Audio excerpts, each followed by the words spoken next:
Hello and welcome to the Sustainable Solutions webinar series, brought to you by the Master of Science in Energy Policy and Climate and the Master of Science in Environmental Sciences and Policy Programs and the Johns Hopkins University Office of Advanced Academic Programs.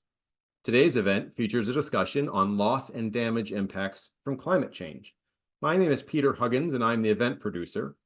Please note, today's event will be recorded and uploaded to the AAP YouTube channel under the Sustainable Solutions playlist. During the program, if you have any questions, please feel free to use the Q&A function, and we'll answer as many questions as possible during the latter portion of the event. With that, I will turn over the event to Dr. Rachel Isaacs, Program Coordinator and Lecturer for the Master of Science in Environmental Sciences and Policy Program. All right, can everybody see my screen? Yeah, all right. Hi, everyone, and as Peter said, my name is Rachel Isaacs. I am the program coordinator for those of you who I have not met yet or anybody who is not currently in the program. This is a panel series we're doing looking at the impacts of loss and damage on climate change. And just to start and introduce for those who might not be aware of what happened in the world, back in 2022, these are two images of Pakistan, and they had been experienced an extreme monsoon event where the rains were the worst the country had seen in at least a decade. And there was massive flooding. According to Pakistan's National Disaster Management Authority, there were more than 33 million people affected by this, destroyed and damaged more than 1 million homes, and thousands of people died, killed by the floodwaters. You can see in this image, the image on the left is the before image, and you can see on the right a lot more blue, remotely sensed data. This is the flooding that's going on. This is looking at the rainfall that happened during this time, and they had just a massive amount of rain. And the flooding that was visible in these images, like I said, were caused by this intense rain event that happened. Another image just looking at kind of the before June 24th, during event August 31st, and you can see in October, more than a month later, there's still a lot of standing water that was occurring that had not yet been absorbed or evaporated in the landscape. So lots of wet, waterlogged areas. Switching over to Libya, another event that happened was Hurricane Daniel, combination of a Mediterranean hurricane. Hurricane Daniel, it impacted Sahara Desert at the border of Egypt and Libya. This is another remotely sensed image. You can see it looks very similar to our hurricane, hence the Hurricane name. And what we're expecting with a warming world and climate change is that we're going to get more of these impacting unusual locations and stronger ones of these. This is a before and after looking at the storm over Libya. This is, you can see on the left, this is September 10th, and then 2 days after landfall, lots and lots of flooding occurred. You can see flooding water where there's not usually standing water in a landscape, with thousands of people reported missing, thousands of people died during this event. It was a very impactful event, lots of flooding. The other data that we have that we can look at is remotely sensed data is nighttime data.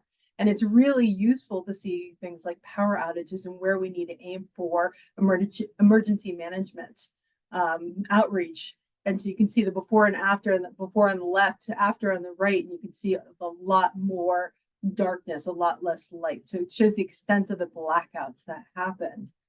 And lastly, this is one of the big bits of news that happened with Libya, with Derna, where this was the city in Libya that experienced catastrophic floods, killed thousands when dams burst in the area.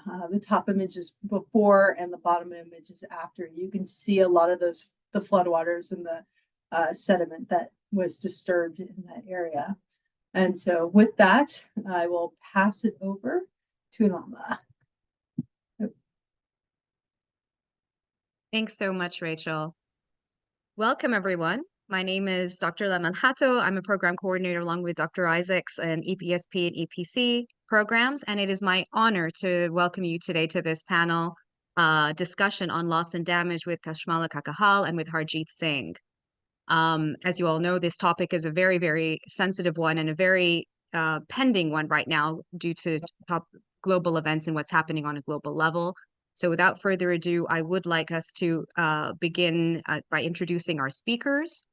We have Kashmala Kakahal, who has over 17 years of experience with governments and development partners across Asia, Africa, and Latin America. Her core competence lies in international policy on climate finance, with particular emphasis on loss and damage, ensuring alignment to needs and requirements of developing countries. She also specializes in developing bankable projects for accessing international funding. Kashmala has supported the Prime Minister's Office of Pakistan in developing key operational modalities on green growth and governance, and has been a pivotal player in Pakistan after the floods in 2022 that devastated much of the country. We saw much of that already with many of the slides that we saw from Rachel, so thank you for that. Definitely, she is a pivotal player in bringing that loss and damage on the map in the international climate space, and has been very vocal about impacts of loss and damage from Pakistan. Kashmala is a member of the Women in Energy Pakistan. She writes opinion pieces for national and international news agencies and is a resource person on climate finance and performance management at the National School of Public Policy in Pakistan, and is also a TEDx speaker. So thank you, Kashmala. We're very, very happy to have you. We also have Harjeet Singh, who is an activist advocating for climate and social justice globally. His work has involved assisting countries in responding to disasters, climate impacts, migration, and in bolstering adaptation and resilience programs. He's the Global Engagement Director at the Fossil Fuel Treaty Initiative. Previously, he served as the head of global political strategy at Climate Action Network, CAN International, and led ActionAid's climate justice work globally. Harjeet has been a board member of both CAN International and the Global Network of Civil Society Organizations for Disaster Reduction. Currently, he's also a member of the UN Technical Expert Group on Comprehensive Risk Management under the Warsaw International Mechanism for Loss and Damage. Harjeet also co-founded Satat Sampanda, a social enterprise dedicated to promoting sustainable environmental practices such as organic food and farming in India and beyond. He's authored and overseen numerous publications in the field of climate justice and disaster resilience. It is my honor to bring you both Kashmala and Harjeet to this panel discussion. We'll start it off with a presentation by Kashmala with a few slides, and then we'll take it to Harjeet, and then we'll open up the floor for Q&A. So without further ado, Kashmala, I give the floor to you. Thank you very much, Lama, and thank you for inviting us to a conversation that we've been having in many corridors and many places, and it's always good to be speaking to the academia where the actual the research and the thinking happens into some of the decisions we take at the policy level. So I'll start off with some thoughts on the big picture. Thank you for sharing the slides on Pakistan earlier, helping us understand. Let me know when you can start seeing my screen, please.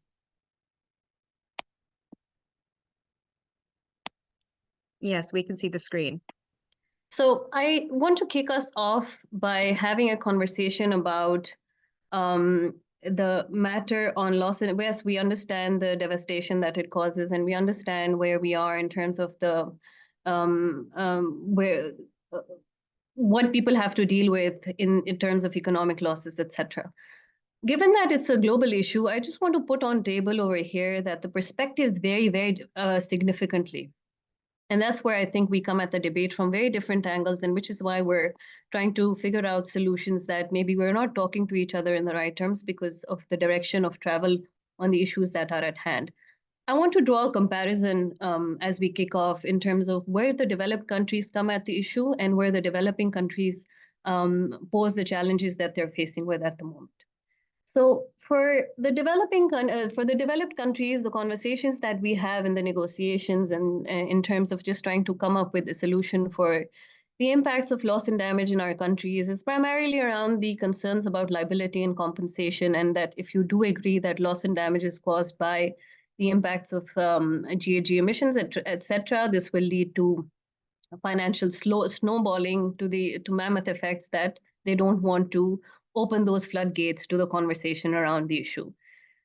Second is whenever we engage, we hear that the developed countries want to focus on the emphasis around the adaptation and mitigation part of the parts of the climate action, as opposed to saying, let's try and find a solution for loss and damage. So let's all try and mitigate whether we can afford it or not, and let's try and help you adapt whether we're giving you the right amount of support or not. But let's focus on those pillars as opposed to looking at loss and damage as a problem that we need to address. Thirdly, the sort of solutions that are coming to the table at the moment are more around the role of the insurance industry and more around focus on let's manage the risk. So this is something that will happen. This is something that we have to deal with. How about we just try and put some money into the risk management as opposed to the larger conversation on loss and damage. Fourth, what we keep hearing from the storyline that's being built on the developed countries around, again, the piece is really around, let's support, let's do some capacity building in these countries. Let's try and help them understand how to address the impacts of loss and damage. And I will let Harjeet speak to this issue around the technical support that developing countries have been getting over the years to try and address loss and damage. But that's one area that we keep. That's the conversation that we keep hearing. Lastly, one of the other debates or discussions that we hear is around how developed countries want to avoid a moral hazard, which is to say that they don't want to make vulnerable countries dependent on support that will ultimately come through, and then therefore it makes them careless in terms of how they take care of their assets, of managing their resources in a way that they, because of the availability or the fact that there might be support coming in should anything happen to them. So that's one side of the conversation when we discuss loss and damage globally at the political level. Coming to the developing countries side, excuse me, one of the key debates that we speak to is the historical responsibility. Who caused climate change? Therefore, who needs to pay for it? Is the debate that developing countries are building off and saying this is an issue that we need to address because there is historical responsibility involved from the developed countries side. Very obviously, they have developing countries come with limited capacity to adapt. They have other challenges, their population, economic crunches. There's other issues that they have to grapple with, and therefore the capacity to adapt is usually limited, which is why the impacts of loss and damage are so high.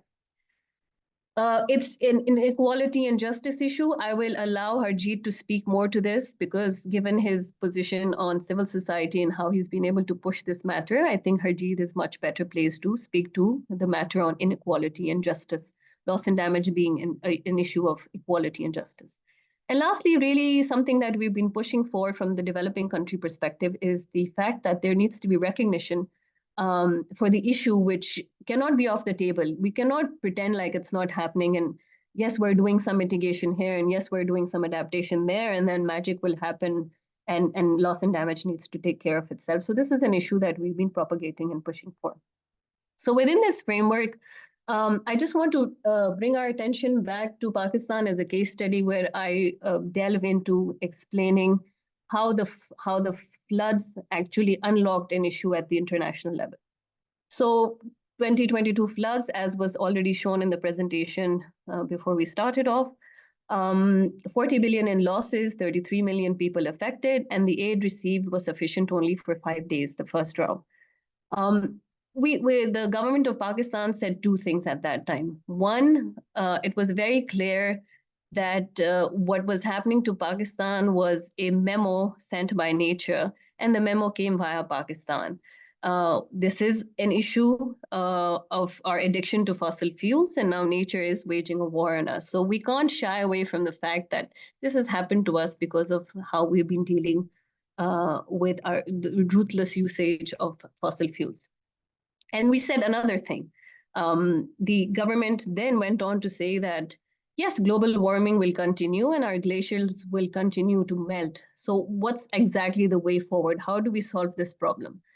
The big polluters and the big emitters must make restitution to the global south. And these are quotes that I've put over here from the then Minister for Climate Change, who fought this matter, took this matter to the UNFCCC to engage internationally on what was happening in Pakistan. What she did ask for was a compensation in the financial mechanism of loss and damage, which should be put on the climate finance agenda. As I said earlier, this is an area that developing countries have been trying to put on the table for long. Just quickly moving on to the role that then Pakistan ultimately played and was around, again, the issue being under discussion for long, but there were no concrete outcomes at the time. Pakistan also happened to be the chair of one of the largest negotiating blocs, which is called the G77 in China. And then it used its leadership role to galvanize support by two ways. First, by formally placing it on the negotiations agenda for the year, and then pushing for consensus around an agreement to establish the fund. Again, an issue that happened in a country was then taken over somehow in the right way, taken up for a solution on the platform of the UNFCCC. Harjeet will add on over here in his talk around the role that civil society played to help countries like Pakistan negotiate an outcome for the establishment of a fund that has now been established. But of course, it's just the beginning. How the fund is established, what it supports, and how it goes out to help countries from the get-go is something that is being currently designed by the board that has been established to take the fund forward. Lastly, I just want to close off by saying something very obvious. It's a win-win. We have to take collective action if we want to address the issue address the issue to benefit both developing and developed countries. Due to the paucity of time, I will just quickly gloss over some of the areas that are very obvious. I mean, we have shared risks, and it's an interconnected world where there are issues. There might be ripple effects, such as migration, that we need to consider. There's the obvious economic argument. Addressing loss and damage can ultimately obviously benefit because there are some risks to global supply chains, the markets, and investments. Obviously, it's an ethical and a moral imperative. Again, like I said, Harjeet will speak more to this when he speaks to the equity and justice pillar of the loss and damage debate. And connected to the first point really is the security and stability issue. It's going to be exacerbating existing conflicts. It has far-reaching implications for not just regional issues, but of course, global security as well. And lastly, there has to be a model around partnership and leadership. There is potential for collaboration, innovation, and sharing knowledge in the way to find solutions to the common challenges that we're facing as we develop, as we go forward, as we're feeling the heat of the matter, even more so in some parts of the world than the others. So it's important to come together and work towards a solution that is beneficial for all. Thank you so much. I will stop here and really looking forward to the questions. Thank you so much, Kashmala, for that presentation. That was very, very enriching and very insightful, actually. I think one of the great things that you showed and mentioned is the disparities between how loss and damage is going to affect developed countries versus developing countries. And I think that that's something that we really need to be also cognizant of in how we deal with loss and damage based on adaptive resilience and vulnerability. I think with that, we can shift towards Harjeet, and we can get the perspective also of seeing how civil society was also able to help push the agenda of loss and damage forward, even when we have some of the governments and being able to pivot that. So with that, I think Harjeet, we can give you the floor. Thank you, Lama, Rachel, and thank you, Kashmala, for sharing insights about what happened in Pakistan, and of course the role Pakistan played in driving these negotiations at the UNFCCC. Let me share this presentation. I hope you can see my screen. Yeah, and is it full screen? Okay. Of course, we all know the kind of disasters we are seeing all around us. And I'm going to get to inequality, but just to bring you back to science a little bit to see where we are and how we are moving towards 3-degree and 4-degree warmer world. Even if you take the conditional climate plans into account, we are going to be touching 2.8 degree and beyond. and the conditional and unconditional both. And the reality is that you need finance. So that's why when you look at this figure, it tells us that if finance is not going to be made available, we are actually looking at a 3 to 4 degree warmer world. That's the scenario. Now, I'm sure most of the participants understand the impacts that we are facing, but important to look at this IPCC report, which is actually a bit dated, 2018, when it talked about and the mandate that it got from Paris Agreement process, because Paris Agreement, if you remember, mentions both 2.5 degree and 1.5. And then IPCC was asked to clarify. And this infographic for me is very telling, especially when it says how impacts are going to multiply just with that additional half a degree of climate impact. And the reason I said it's dated because the science that we have heard in the last few years that paints an even grimmer picture. So you look at extreme heat, it's going to increase by 2.6 times. And same is true for loss of marine resources or species loss. Look at the crop production again, it's going to get worse 2.5 times. And if you look at how Arctic Ocean is going to be free of sea ice in summer, it's going to get worse 10 times. And already we have seen some horrific pictures in the last few years. So science has been telling us about these impacts, but our policymakers did not move. Kashmala did touch upon some of the impacts in her last slide, but for me, again, this particular infographic from UNFCCC, which it took a long time to even acknowledge because loss and damage conversation in this space has been so contentious. So the reality is that still we talk a lot more about conventional disasters, that is drought, floods, storms, not as much heat wave. Kashmala is from Pakistan and I'm from India. This region has seen some of the worst heat wave incidences, and the science says that it's gonna get far more worse. We still don't talk enough about loss of biodiversity or glacial retreat, desertification, salinization, or oceans turning acidic.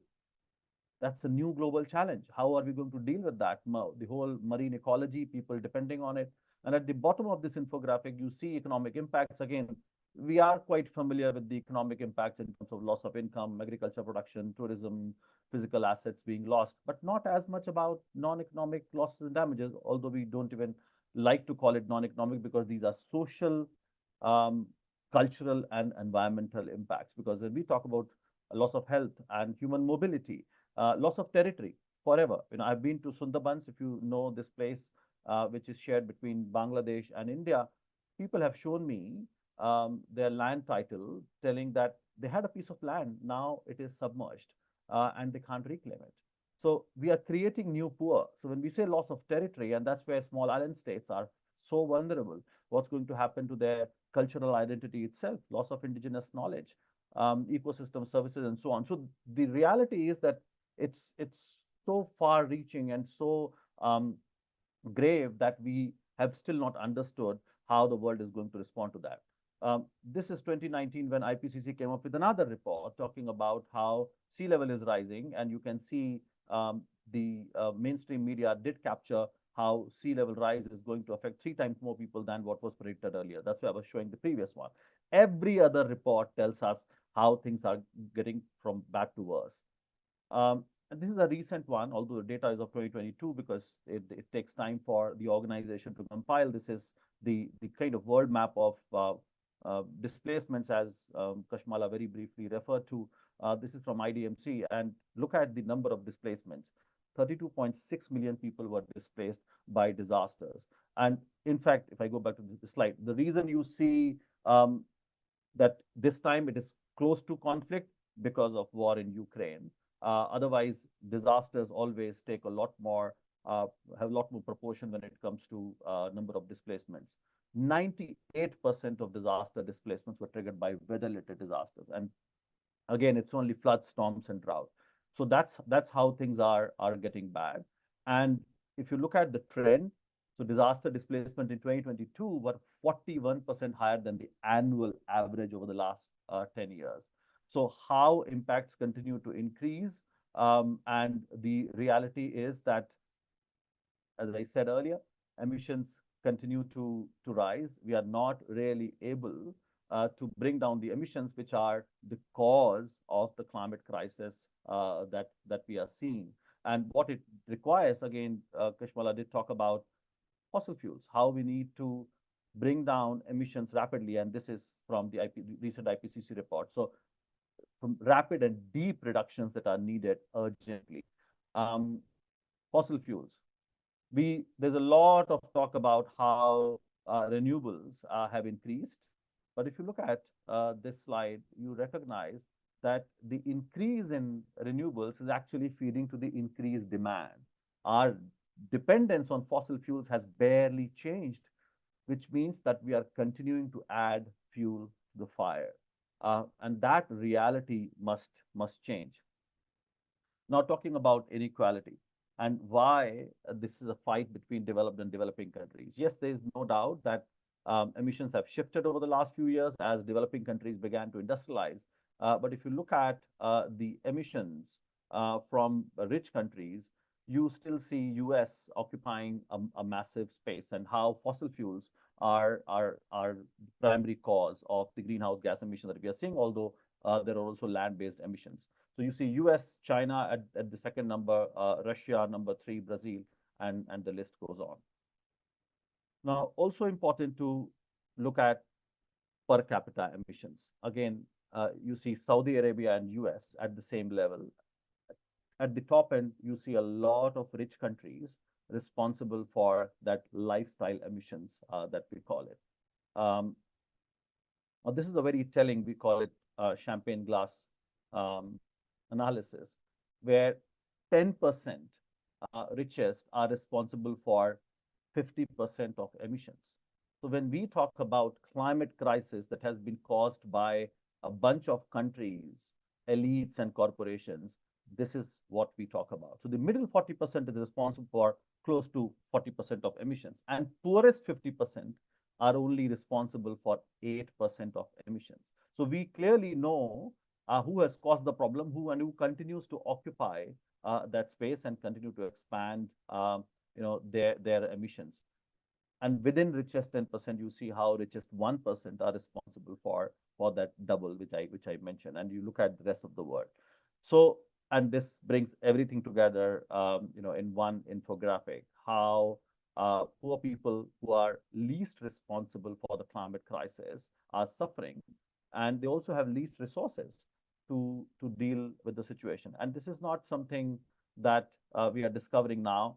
This particular infographic was done by an artist in India about 20 years ago or more, telling us how the ecological space has been occupied by the global north, and global south barely got that space.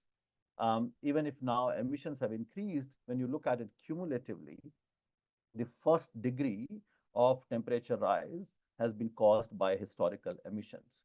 And this umbrella, if you look at closely, you should take it as resources, how rich countries have resources to protect themselves, and look at who are exposed. It's developing countries. So that's the reality that we are living in. So, and when we talk about, and we knew that, and that's why I said this is more than 20 years old, telling us our reality then, and which has not changed when you look at cumulative emissions. Now, this is the reason we talk about climate justice. This is the reason we say that rich countries have to pay. I'll take a step further than what Kashmala said, and Kashmala works very closely with government, so sometimes they're not able to use those words. We call it reparations. We go way beyond. Rich countries are supposed to provide money in the form of compensation, and it's not just, of course, we call it climate finance, but it has to be treated as a reparations. We also know that it will be extremely hard, or rather impossible, to land that language of reparations and compensation in UNFCCC space.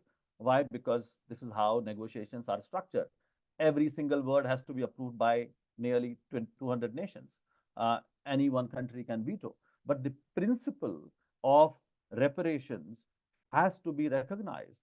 So loss and damage fund that we got is just a step in that direction, where the principles and the processes must reflect that spirit. And also we need to connect that with how this problem is historical.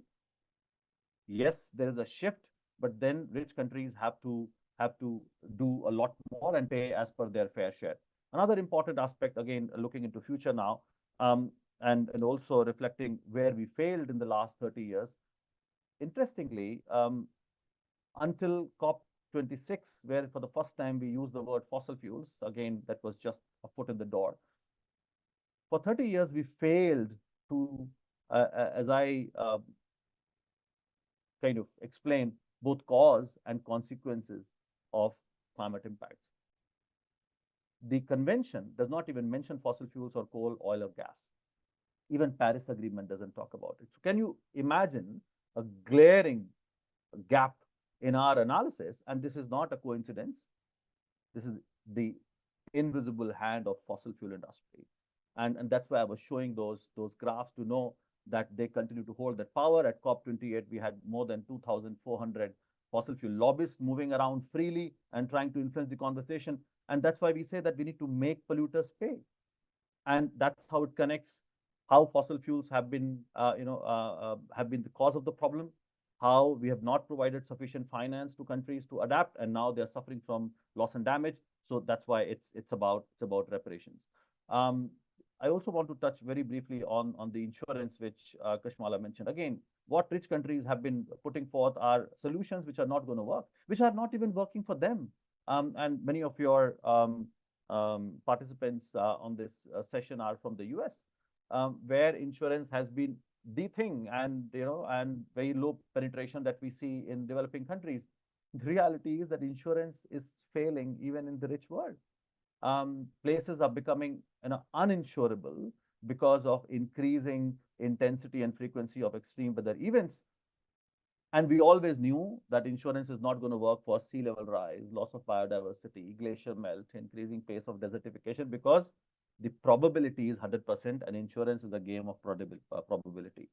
So it's not going to work. It has tiny role in the overall scheme of things when it comes to supporting people to recover from loss and damage. Now, that's where we are. And I don't know, Kashmala, if you heard, I don't think rich countries, and now that we have got a fund, we still do not have nominations from rich countries. We are waiting for them to provide names so that we can get started with the with the process to now establish the fund in its true form, because so far it has been on paper.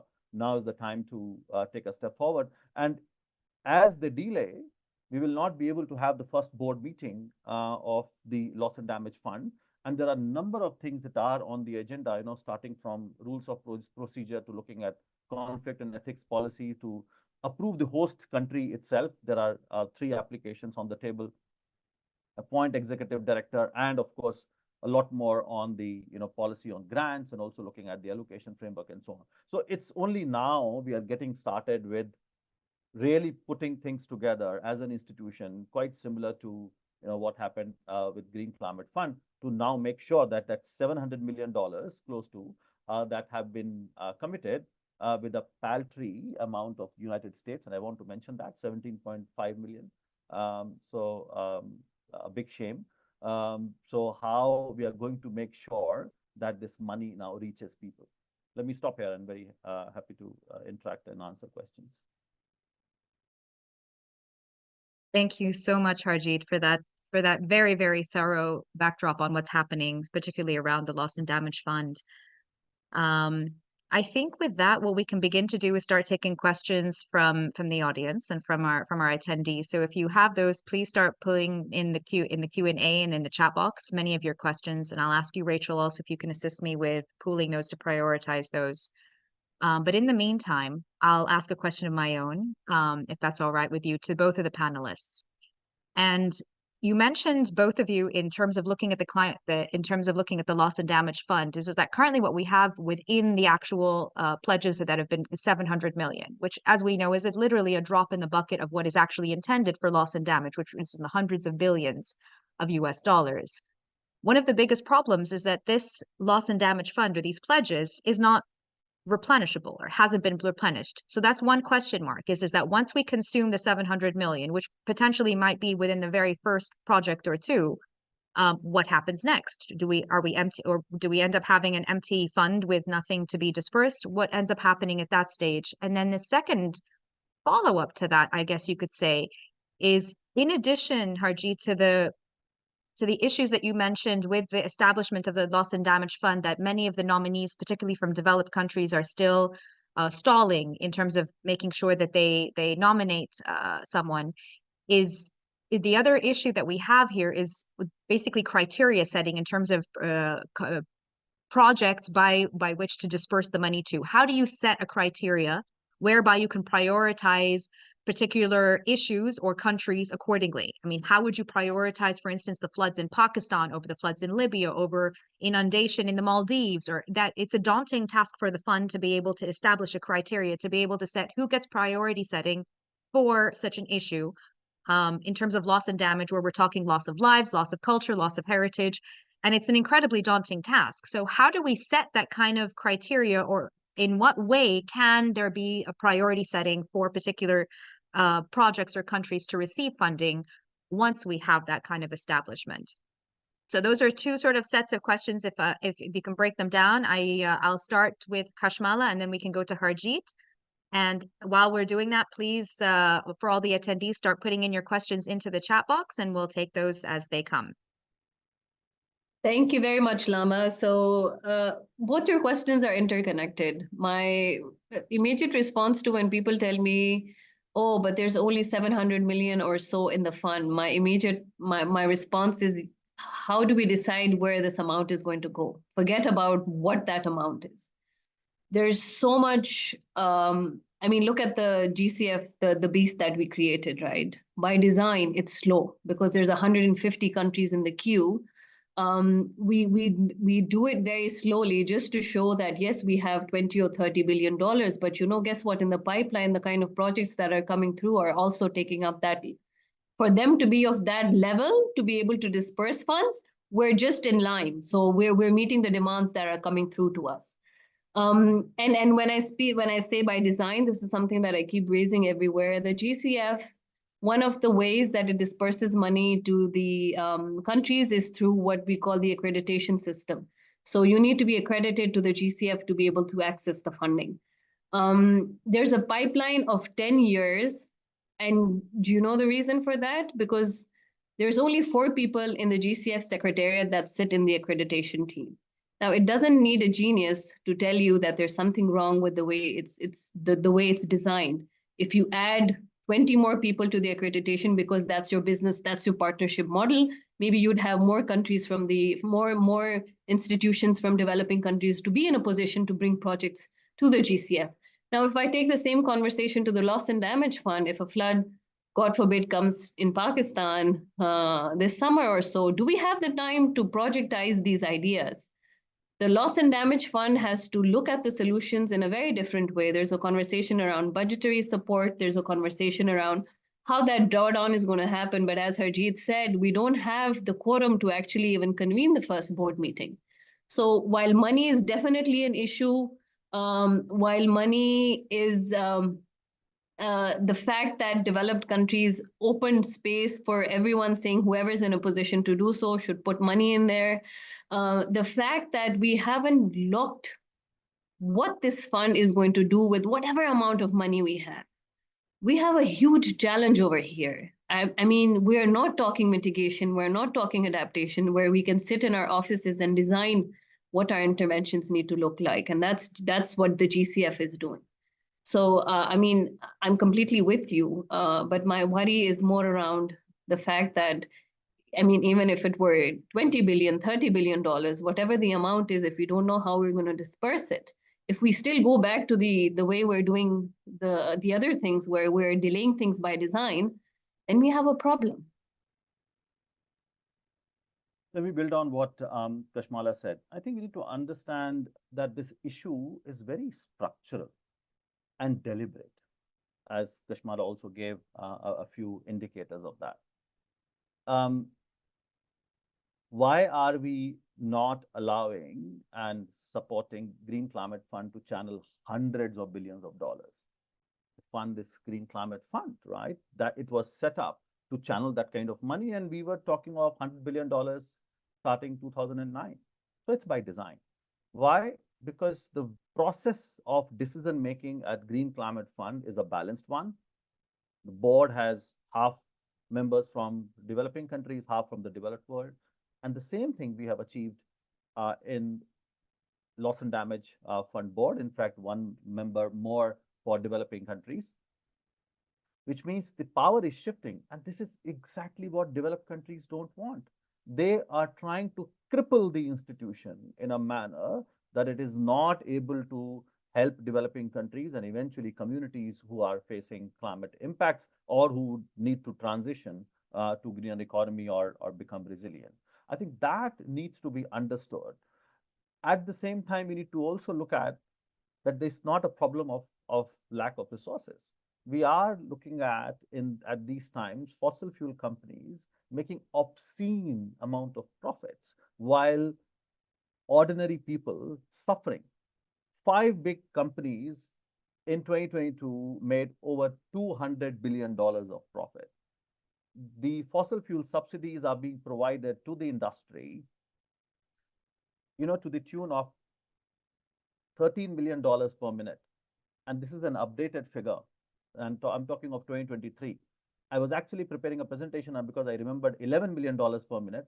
But the moment I looked at, that number has increased from 11 to 13. This is when the whole world is suffering and not just people in developing countries from the energy crisis. So money is available. And I must also mention a figure that I'm sitting in Kenya right now, where we as civil society are talking about it. If you look at the net financial flow from global south to global north, can you imagine how much it is annually? $2 trillion per year, $2 trillion in the form of profits, tax evasion, and so on.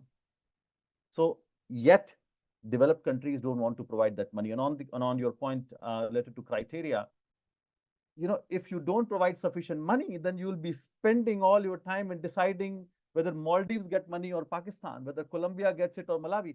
Put sufficient amount of money. How can you compare that this drought is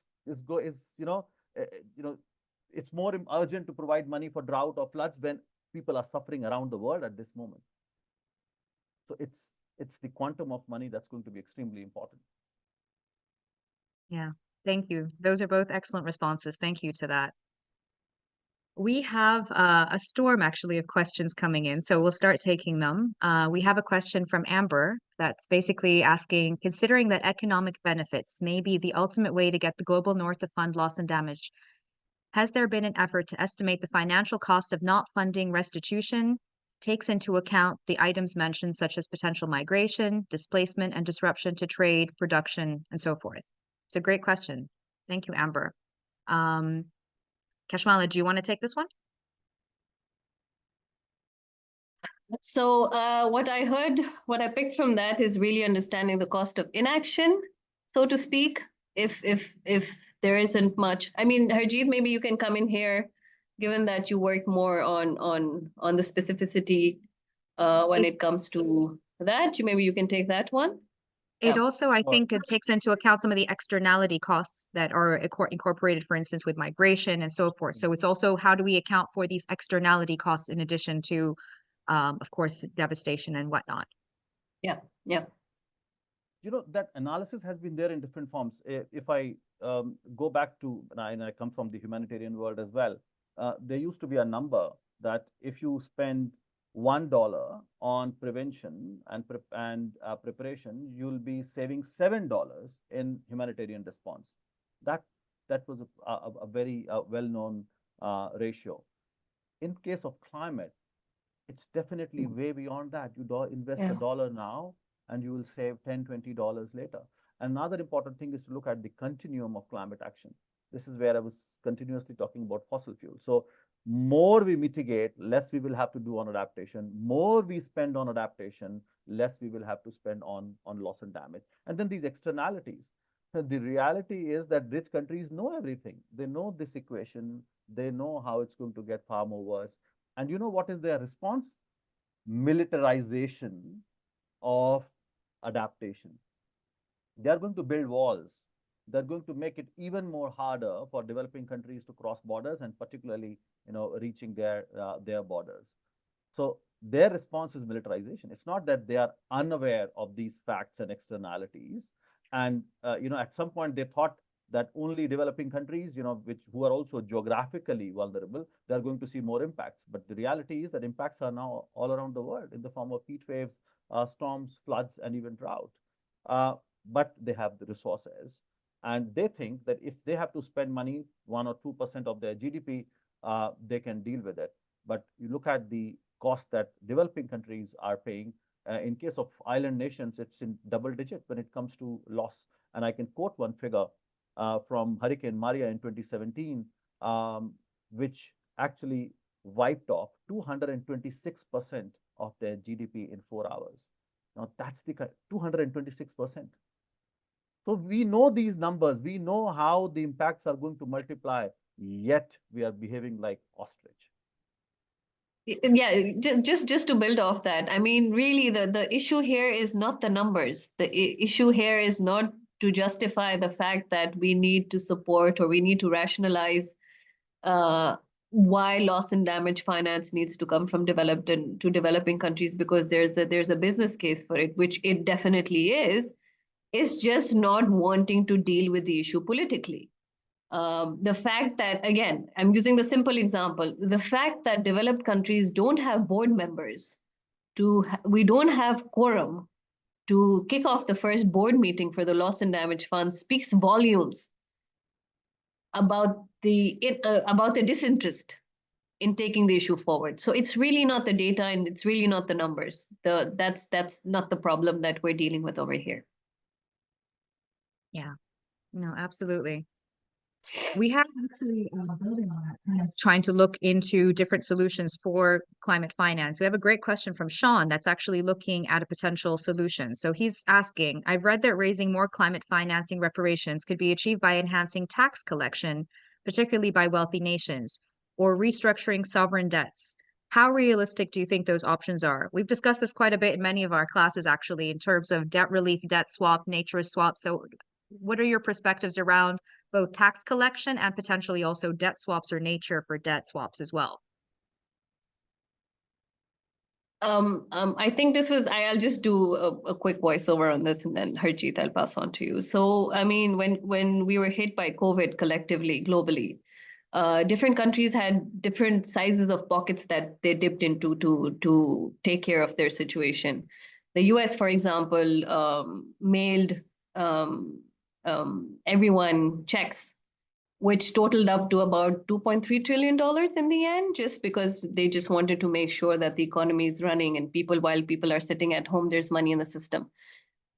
They were not debt strapped, but they made sure that their people are comfortable at home. That led to a cascade of inflation in the rest of the countries. That's a separate story for a separate conversation. But then, of course, there were countries that were debt strapped with the addition of the situation that we had with COVID. We spoke about green recoveries within the GCF, outside the GCF. The World Bank spoke about it. We spoke about special drawing rights. We spoke about all those things that we wanted to. We wanted to recover green. And where are we at? Exactly where we started off. So we speak about debt swaps. We speak about nature bonds. But to be honest, the solution is not moving the needle. It's very few and far between. The numbers don't add up. The numbers do not solve a problem for a country, my country, with a population of 220 million people. Maybe for smaller nations, maybe for those that have limited debt issues at their hand. But for countries my size, this is a solution that we've been talking about for a while. But it doesn't seem to be shaping into something that we can take into serious consideration. Absolutely. And this is where it goes back to the point that I was making, that sufficient money is available. And there are numerous reports, as Kashmala said. One good thing that we got in this loss and damage fund decision is the reference to innovative sources of finance, which is exactly what Sean is mentioning, and which should be in addition to public finance. And there are various numbers. If you put a levy of $6 per ton of carbon dioxide, it can raise somewhere between 75 to $150 billion. And if you increase that number to $40, it can reach trillion. There are similar numbers. If you put a levy on financial transaction, you can raise hundreds of billions of dollars. In fact, there's an analysis from European Union, which is if you put only 0.1%, 0.01%, you can raise $63 billion just in terms of transactions in Europe. So raising money is not a problem. And as Kashmala said, when it came to COVID, money was available. Look at how we are funding wars. US itself is able to come up with hundreds of billions of dollars. Money is available. It's about the political will. It's about recognizing. And it's also, I must mention, it's also about valuing lives in the global south. And I would not hesitate saying it's also a race issue. It's also a colonial issue. Many of those issues come together. When you look at that, how rich countries who are historically responsible have all the resources, have all the solutions, technology, they're not even sharing technology. And not just about climate, what was happening in terms of COVID. When India and South Africa took this to WTO, that let's allow all countries to produce vaccines. What they did, they blocked that technology. People were dying in front of our eyes. The issue is much deeper, much more structural. And this is why we have to talk about, the cause, this injustice and inequality and demanding reparations. Yeah, no, thank you for that. And I think a great thing as well. So Matthew was building upon also these solutions as well about carbon fees and dividends and carbon border adjustments with mechanisms. These are great solutions. He was mentioning how we're seeing them with the European Union is doing a lot more of that for funding resilience in developing countries.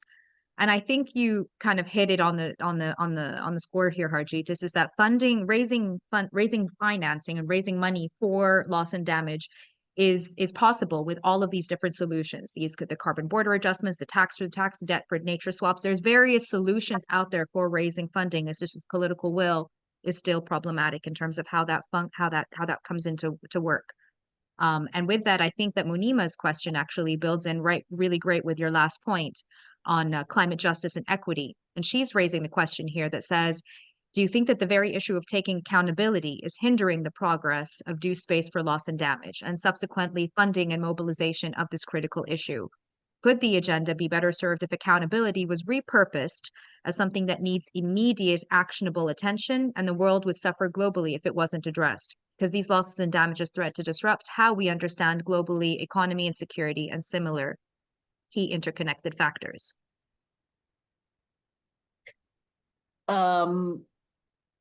Go ahead, Harjeet. No, I was just going to agree. That's Yeah. exactly what we have been saying. There's nothing much to add except that unless we transform, and I'm saying not reform, transform the global financial architecture, which is crippling economies, and who is benefiting the rich world, is the way. And I should not be talking about debt and Pakistan. Kashmala is here. How it has been such a structural issue. So unless we transform the global financial architecture, unless we transform the way we have been doing negotiations, as I said, eventually what we are getting is lowest common denominator. And the reason we got loss and damage fund is because of the partnership between developing countries and civil society. We took the issue to a level where it could not be ignored. Even Secretary John Kerry just a couple of weeks ago in 2022 was saying it is not possible. We made that possible, but the fight is not yet over. So the fact that the issue of loss and damage is being discussed within the UNFCCC framework, and we know that the UNFCCC works on peer pressure rather than actually taking punitive action. It's very difficult. If you look at the Paris Agreement, we look at Article 15, which talks to the compliance issues. Unfortunately, the compliance is used more around how we report in terms of how everybody reports reducing their climate emissions, as opposed to also looking at the financial obligations that developed countries need to bring in, the weight that they need to put in the equation as well. It's not really about everyone being pushed into reducing emissions. So that's just one example of the fact that we've set up this global system without accountability in place, but just around the fact that if there is peer pressure, that will actually take us in some direction. Similarly, when we keep talking about the financial structure, what always strikes me as interesting is we talk about Article 2(1)(c) within the Paris Agreement, which talks about shifting financial flows for greater resilience, etc. And the thought process really is we will move money into cleaner, we'll transition, we'll become clean, without really understanding that in the process, you're increasing the cost of borrowing money.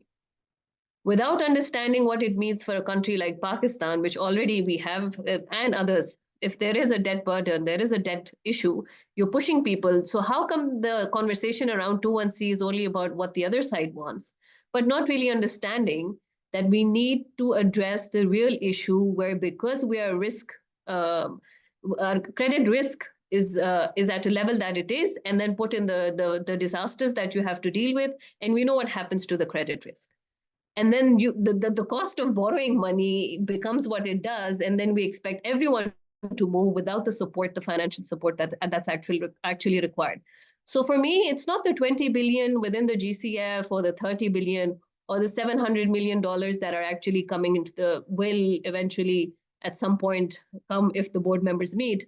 But it's really about addressing the way business is done today between the multilaterals and the way developing countries are having to deal with the debt issue because the cost of borrowing is so high.